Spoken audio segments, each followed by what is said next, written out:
자, 오늘은 핵심 이론 첫 번째 시간입니다. 경영학 개론 제1장 경영학의 기본적 문제에 대해서 같이 공부해보는 시간입니다. 여러분들은 아마 다양한 내용들을 공부하게 될 텐데 가장 중요한 챕터가 제1장에 해당하는 내용이 될지도 모르겠습니다. 내용이 많아서 가장 중요한 챕터라고 말씀드리는 게 아니고요.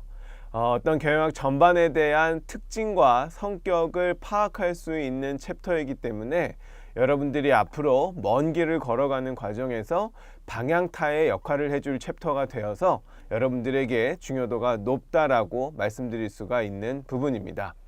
자, 여러분들 본격적인 내용에 앞서서 이 경영학이라는 것에 대한 학문적인 아주 브로드한 성격에 대해서 간단히 짚어보고 넘어가도록 하겠습니다.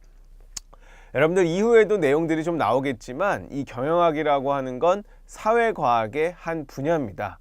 여러분들 사회과학이라고 하는 건 이 사회의 가장 기본적인 구성원인 인간의 행동으로 말미암은 각종 행동들을 분석하는 분야라 할 수가 있습니다.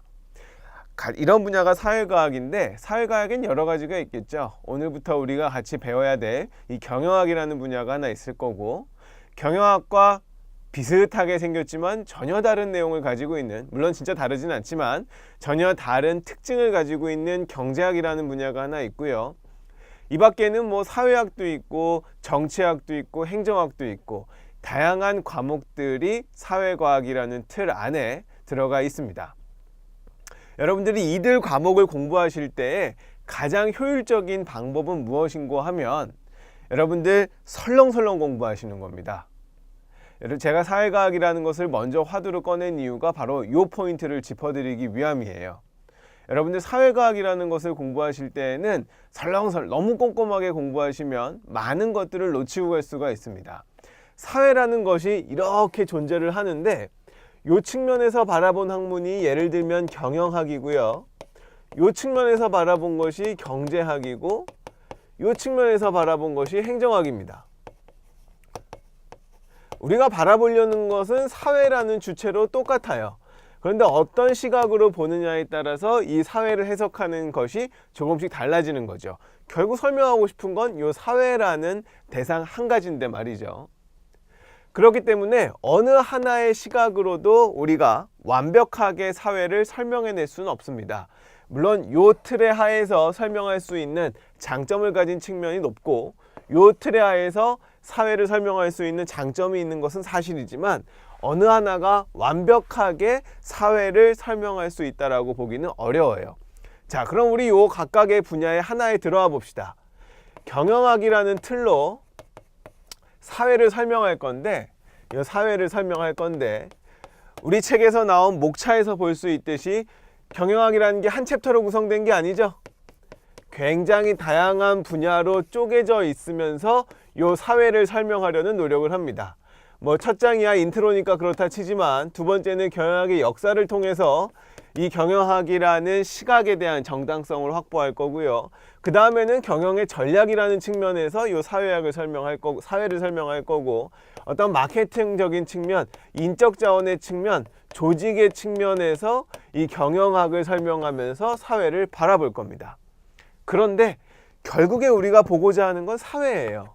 사회라는 덩어리는 이런 것들이 분절적으로 나눠져 있는 것이 아니라 이 모든 챕터들이 서로 엄청난 상호작용을 하면서 설명할 수밖에 없는 하나의 대상입니다.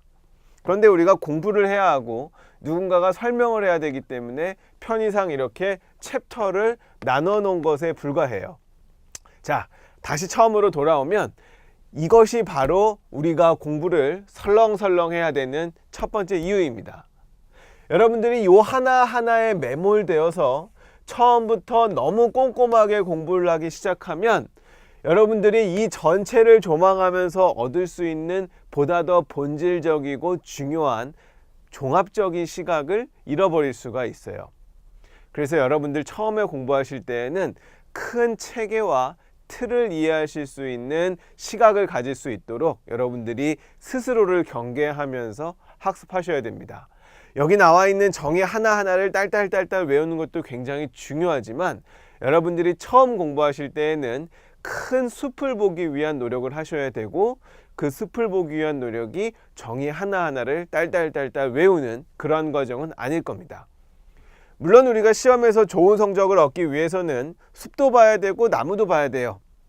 그런데 너무 열심히 의욕이 과하신 분들은 나무부터 공부한 다음에 숲을 보려고 해요. 이거는 정말 엄청난 대가가 되지 않는 이상 하기 힘든 겁니다.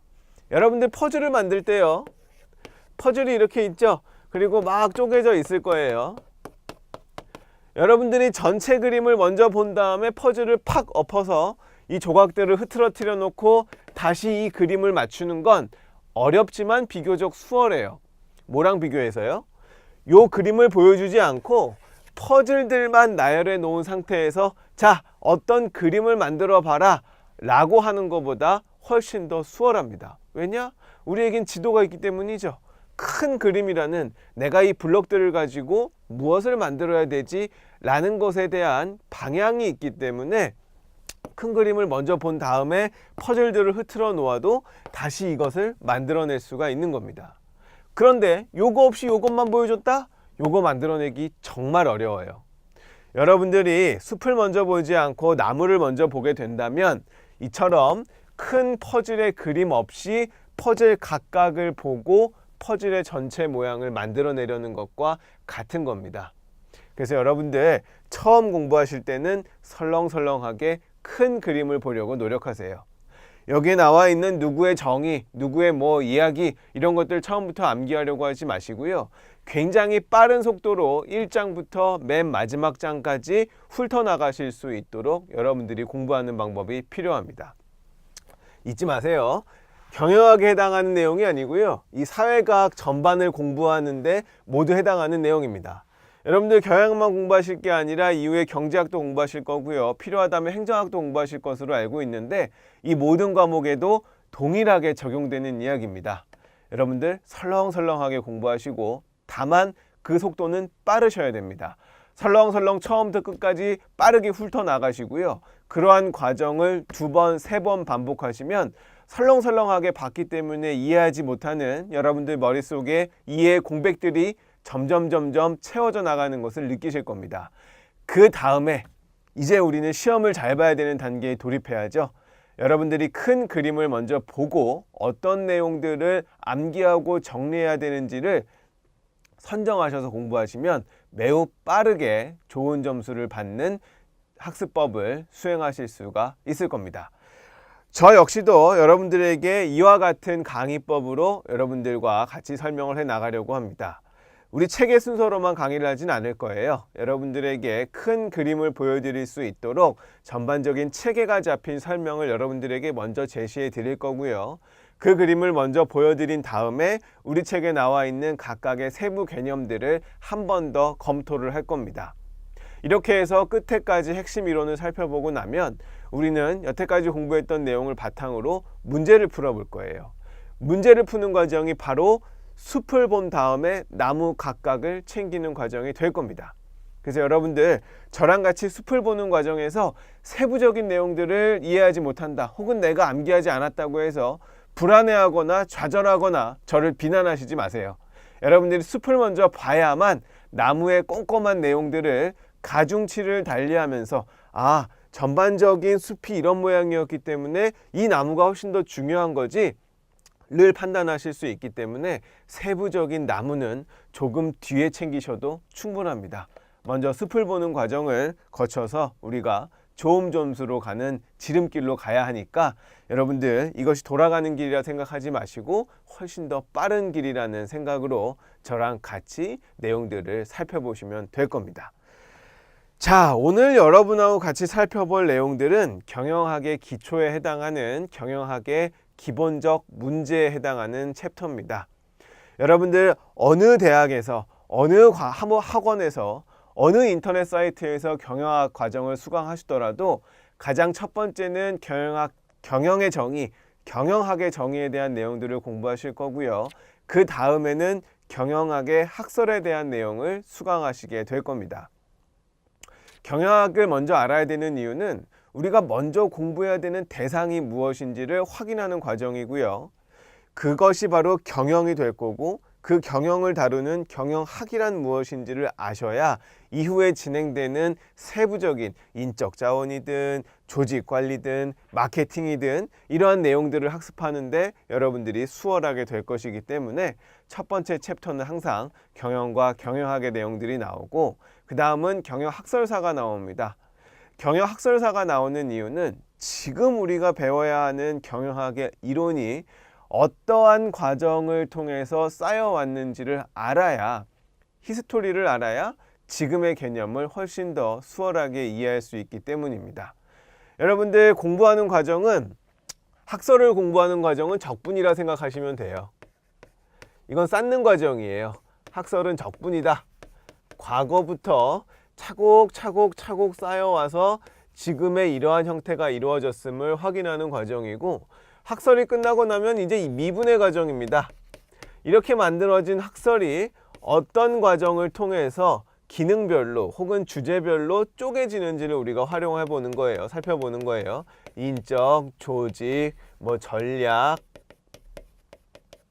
마케팅, 이러한 측면으로 쪼개서 살펴보는 과정이 이후에 강론을 살펴보는 과정일 겁니다. 이러한 과정을 거치는 것이 우리가 총론, 즉 경영학 개론에 해당하는 내용이라 할 수가 있겠죠.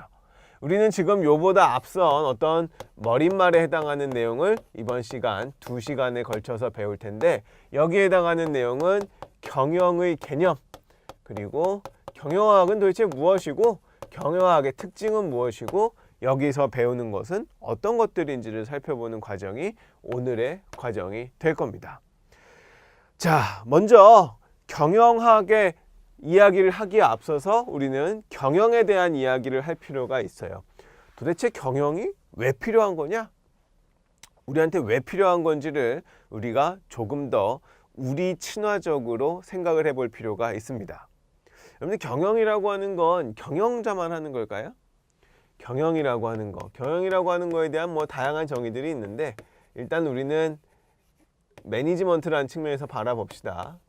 물론 경영과 행정이 좀 모호한 측면이 있어서 어떤 사람들은 경영을 어드미니스트레이션이라고도 하는데, 우리가 오늘부터 살펴볼 이 경영학 개론에서의 경영은 이 관리 측면에서의 경영에 초점을 맞추고 살펴볼 겁니다.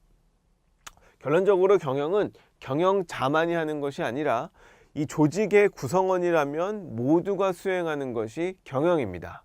경영이라고 하는 것이 어떤 의사결정, 상층부의 의사결정에 해당하는 내용이 아니라 방금 말씀드린 것처럼 전반적인 조직의 관리에 해당하는 내용이기 때문에 가장 높은 사람이 해야 되는 경영이 있고, 중간이 해야 되는 경영이 있고, 아래가 해야 되는 경영이 모두가 나눠져 있는 겁니다. 관리라는 측면에서 보면 층계에 따라서 이 관리가 필요하다는 거 여러분들 어렴풋하게 공감하실 수가 있을 겁니다. 자, 경영 이야기를 하려면요, 필연적으로 우리가 피해갈 수 없는 개념이 바로 조직입니다. 여러분들은, 저도 그렇고요, 지금 강의를 수강하시는 많은 분들은 필연적으로 어떤 조직에 포함되어 있을 가능성이 높습니다. 왜냐하면 우리가 바로 인간이고 우리는 사회적 동물이기 때문이죠. 여러분들 태어나면 가족이라는 조직을 갖겠죠? 아직 유전자를 이용해서 복제해내는 기술이 존재하지 않기 때문에 여전히 유효한 설명일 겁니다. 누군가는 태어나면서부터 좋든 싫든 이 가족이라는 조직의 일원이 됩니다. 그리고 나서 성장하는 과정에서 학교라는 조직에 들어가게 되고요. 학교라는 조직에서 친구들하고 친목 동아리, 동아리라는 조직에 들어가기도 하고, 추가적인 공부를 하기 위해서 학원이라는 조직에 들어가기도 해요. 이후에는 직장이라는 조직에 들어가기도 하고요. 이처럼 우리의 일상을 통틀어 보면 이 조직과 뗄래야 뗄 수가 없는 사회의 삶을 살아가게 되는데, 경영이라고 하는 것이 바로 이 조직이라는 이 울타리에 항상 속해 있기 때문에 우리와 뗄래야 뗄 수 없는 관계가 되기도 합니다. 그럼 우리 조직에 조금 더 포커스를 맞춰서 살펴보도록 하죠. 여러분들이 조직이라고 하는 것이 정의되기 위해서는 몇 가지의 요소가 있는데요. 이 조직이라고 하는 건 기본적으로 여러 명이 정의해야 돼요. 나 혼자 있어요. 나 혼자 뭔가를 만들면 이건 조직이 아니에요. 조직이라 한다면 2인 이상의 사람들이 모여야 하고요. 보다 중요한 건 공동의 목적을 가지고 있어야 돼요. 우리가 왜 모였냐? 공동의 목적을 달성하기 위해서 모였다. 요 두 가지가 성립되어야만 우리가 조직이라는 이름을 붙일 수가 있습니다. 이게 경영학에서 아주 일반적으로 이야기하는 조직의 개념이에요. 2인 이상 공동의 목적. 이렇게 조직이 형성되게 되면 여기에 나와 있는 개인들은 공동의 목표를 달성하기 위해서 일정한 질서 하에 서로가 결합되고, 그 일정한 질서 하에서 결합된다면 다양한 구성원들이 이렇게 빠글빠글 모여 있겠지만 이 조직은 전체로서 마치 하나인 것처럼 움직일 수가 있는 거죠. 요 공동의 목적이라는 것을 달성하기 위해서 모였기 때문이죠. 이 조직의 가장 큰 목적이 바로 요겁니다. 목적을 조금 더 자세하게 이야기하면 우리가 목표를 가지고 있다는 거예요. 목표, 보통 objective라는 표현을 쓰죠. 다양한 goal 이런 표현들도 있지만 objective라는 것이 있습니다. 자, 이게 가장 큰 특징이 목표인데, 조직 구성원들은 요 목표를 달성하기 위해서 노력하게 되고, 목표 달성을 위해서 노력하게 되고, 목표를 달성하는 과정에서 소속감을 느끼게 되죠. 개인의 성취감과는 조금 다른 겁니다.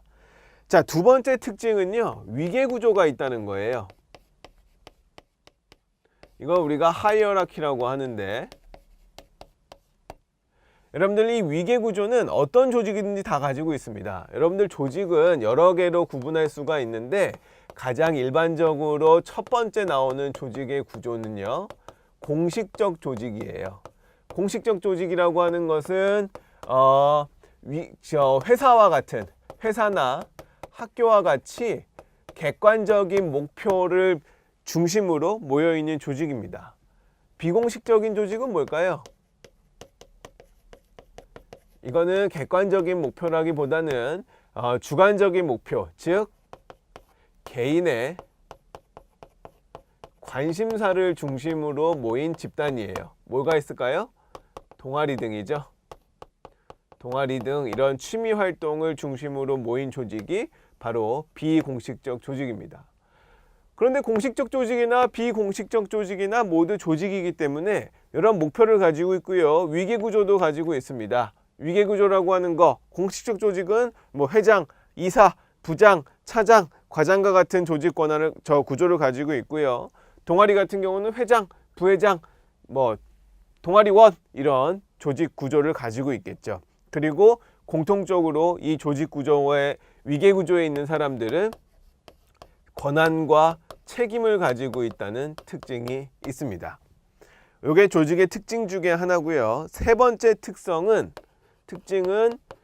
규정과 규칙이 존재한다는 겁니다. 이 조직 구성원들은 이렇게 공동의 목표를 가지고 있지만, 공동의 목표를 이뤄내기 위해서 일정한 틀을 형성하며 모여 있는데, 그것이 바로 규정과 규칙인 거죠. 당연히 규정과 규칙 안에는 우리 조직의 목표가 무엇이고 우리의 조직의 운영 방향은 어떤 것들이 있는지, 이러한 세부적인 내용들로 구성이 되어 있을 겁니다. 자, 조직의 구성원들은 이러한 세 가지 특징을 가지면서도 조직의 목표가 달성되지 않으면 조직을 떠난다라는 중요한 특징을 가지고 있습니다. 내가 만약에 어떤 기업에 들어와서 돈을 많이 벌고 싶은 목표를 가지고 있었어요. 예를 드는 거예요. 근데 이 회사가 이윤 창출 능력이 떨어져요. 혹은 내가 어떤 동아리에 들어가서 그 동아리 활동을 통해서 굉장한 즐거움을 누리고 싶었는데 원하는 대로 즐거움을 얻지 못해요. 그러면 조직의 구성원들이 어떻게 될까요? 조직을 떠나겠죠. 조직을 떠나면 어떻게 되죠? 조직이 와해되겠죠. 그래서 이러한 조직의 세 가지 목적이 정리하기는 좋지만 가장 중요한 조직의 특징이라고 하는 건 목표의 달성, 공동 목표의 달성과 조직의 존립이 밀접한 관련을 가지고 있다는 것이 바로 이 조직의 가장 큰 특징입니다. 그래서 여러분들 이 네 가지 특징에 대해서는 간단하게 알아두시는 것이 좋고요.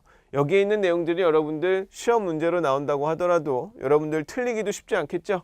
아무리 잊어버리려고 그래도 굉장히 쉬운 단어들이고 의미를 가지고 있기 때문에 잊어버리기 쉽지 않을 겁니다. 시험에도 안 나오겠지만 이렇게 쉬운 것들은.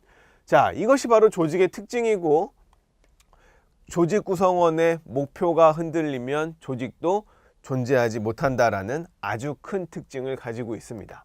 자, 이러한 조직에서 목표를 올바르게 그리고 원하는 대로 달성하기 위해서 필요한 것이 바로 경영입니다.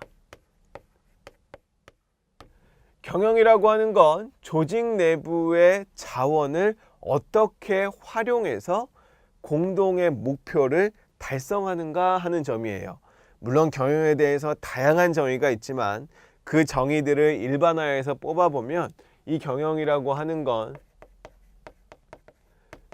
조직 목적 달성을 위한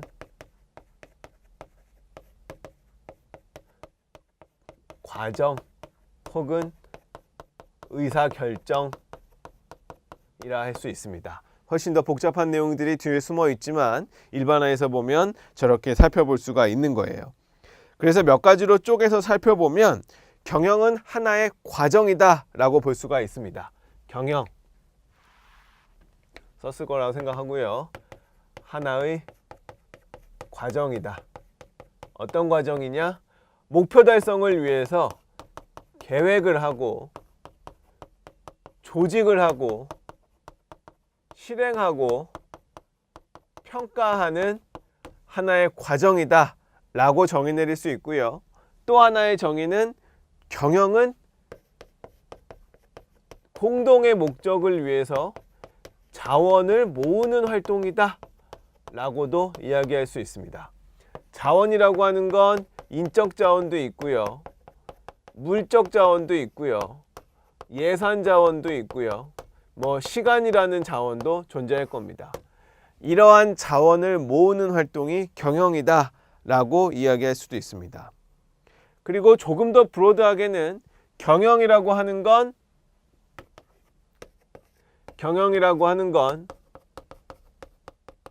목적 지향적 활동이다 라고도 이야기할 수 있습니다. 어떤 목적이요? 조직 구성원의 공동의 목적을 달성하기 위한 하나의 활동이다 라고 이야기할 수 있습니다. 따라서 이 경영이라고 하는 건 어디서 이루어지는 거죠? 바로 조직 내에서 이루어지는 일련의 활동이다 라고 가장 브로드하게 살펴볼 수가 있을 겁니다. 그래서 여러분들 누구의 정의라는 것들을 나무를 보는 과정에서 우리가 살펴봐야겠지만 숲을 보는 과정에서의 경영의 정의라고 하는 건 다음과 같은 세 가지의 내용을 여러분들이 알아두셨으면 좋겠습니다. 계획하고 조직하고 평가하는 목표를 달성하기 위해서 계획, 조직, 평가의 과정을 거치는 하나의 과정이고, 혹은 목표 달성을 위해서 다양한 자원을 모으는 활동이고, 그리고 보다 브로드하게는 목표 지향적인 어떤 활동이고, 어떤 애는 굉장히 다양한 내용이 묻어 있겠지만 이 모든 것들은 바로 조직 내에서 이루어지는 일련의 활동이다 라는 걸 여러분들이 숲을 보는 과정에서 확인해 두셨으면 좋겠습니다. 자, 우리 책에 보니까, 그리고 다양한 교수님들의 책을 보니까 이 경영이라는 것을 굉장히 이론적으로 정립해 놓은 책들이 있어요. 그런데 그러한 내용들이 아주 불필요하냐? 그렇진 않아요. 왜냐하면 이 초기 단계에서는 이후의 내용들의 행간에 숨어 있는 내용들을 알아보기 위해서는 어떤 경영의 이론적인 접근도 여러분들에게 굉장히 중요한 내용 중에 하나입니다. 일반적으로 경영이라고 하면요, 우리가 살펴볼 수 있는 경영의 시초, 경영의 연구 흐름, 이런 것들을 보면 독일의 측면에서 하나 있을 거고요. 독일에서 시작된 훨씬 더 역사가 깊어요. 우리는 일반적으로 경영하면 미국을 떠올리지만 이론이나 학문적인 차원에서의 접근은 독일이 훨씬 높습니다. 약 330년, 뭐 한 350년쯤 된 얘기예요. 그 다음 살펴볼 수 있는 건 미국이에요. 자, 요 두 가지가 이제 경영의 의미를 살펴보는 데 있어서 중요한 기조고, 우리나라의 경영을 이야기하기 위해선 어쩔 수 없이 일본을 빼놓을 수가 없겠죠. 우리가 일본의 지배를 상당 기간 받았고, 일본의 논란이 많이 될 수 있는 이야기지만 일본의 영향을 받아 많은 사회적 기초가 형성되었기 때문에 우리가 어떤 한국의 학문적 흐름을 살펴볼 때 일본을 빼놓을 수가 없습니다. 그 다음 볼 수 있는 게 바로 우리나라예요. 근데 우리나라는 뭐 여러분들 알다시피 굉장히 많은 것들이 짬뽕되어 있죠. 왜냐하면 독자적으로 무언가를 구축하기보다는 받아들이는 데 급급했기 때문이죠. 물론 경영학의 측면으로 나가면 세계적인 경영학자들이 있어요. 여러분들 김희찬이라는 분 아시죠? 이 사람들은 세계에 손꼽히는 경영학자 중에 하나입니다. 뭐 만드신 분이죠? 블루오션 전략이라는 경영학 개념을 만들어낸 우리나라가 아니죠. 세계에서 손에 꼽히는 경영학자 중에 하나예요. 그럼에도 불구하고 이 경영이라는 개념을 만들어내는데 우리나라의 경영학계가 기여한 바는 이제까지 크지 않기 때문에 짬뽕이다. 기존까지의 것들을 받아들일 수밖에 없었다. 뭐 시기적으로 발전이 느렸기 때문이기도 하죠. 그래서 우리에게 중요한 것은 일본과 한국이 아니고요. 경영의 개념을 이해하는 데 있어서 중요한 건 독일과 미국의 입장입니다. 자, 경영은 기본적으로 지금 통용되는 이야기를 말씀을 드리면 이렇게 설명할 수 있어요. 자, 경영이란 제가 굳이 가로쳐서 설명을 드릴게요. 재정을 제외한, 재정이라고 하는 건 세입과 세출이죠. 재정을 제외한 가계, 기업, 기타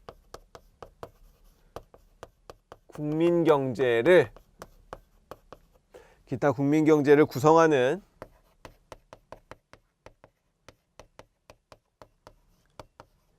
개별 경제 단위를 의미한다.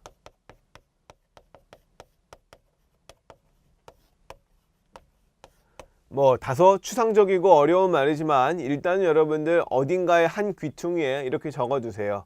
경영이란 재정을 제외한 가계, 기업, 기타 국민 경제를 구성하는 개별 경제 단위이다. 자, 기본적으로 경영에서 다루는 건 국가가 아니에요. 국가의 조직을 다루는 건 뭘까요? 이게 바로 행정이에요. 독일에서 옛날에 이거를 관방학이라고 했다 그래요. 다다음 시간쯤에 배우게 되겠지만 독일 경영학에서는 어떻게 독일 경영학의 태생을 보면 상업학이 한 축이 있고요. 이제 관방학이 한 축이 있어요.